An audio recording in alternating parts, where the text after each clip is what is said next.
Hi viewers, முட்டைகோஸ் வடை எப்படி செய்யலான்னு பார்க்கலாம். அதுக்கு என்ன செஞ்சுருக்கேன்னா, கோஸ் எடுத்து சின்ன சின்னதாக என்ன செஞ்சுருக்கேன், கட் பண்ணி வச்சுருக்கேன். கட் பண்ண இந்த கோஸ் கூட நான் என்ன ஆட் பண்ணுறேன்னா, வெங்காயம் ஆட் பண்ணிக்கிறேன்.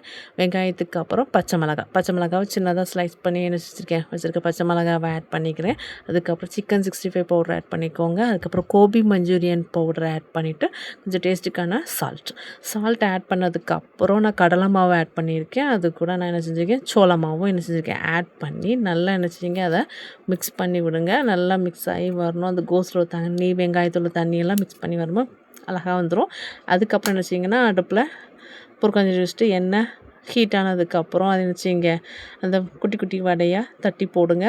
போட்டு 2 பக்கமும் திருப்பி பார்த்தீங்க அப்படின்னு சொன்னால் சூப்பராக கோல்டன் கலரில் வரணும். கோல்டன் கலரில் வந்ததுக்கப்புறம் என்ன செஞ்சுக்கோங்க, அப்படி வந்து எடுத்து பார்த்தீங்கன்னா டேஸ்டியான முட்டைகோஸ் வடை ரெடி.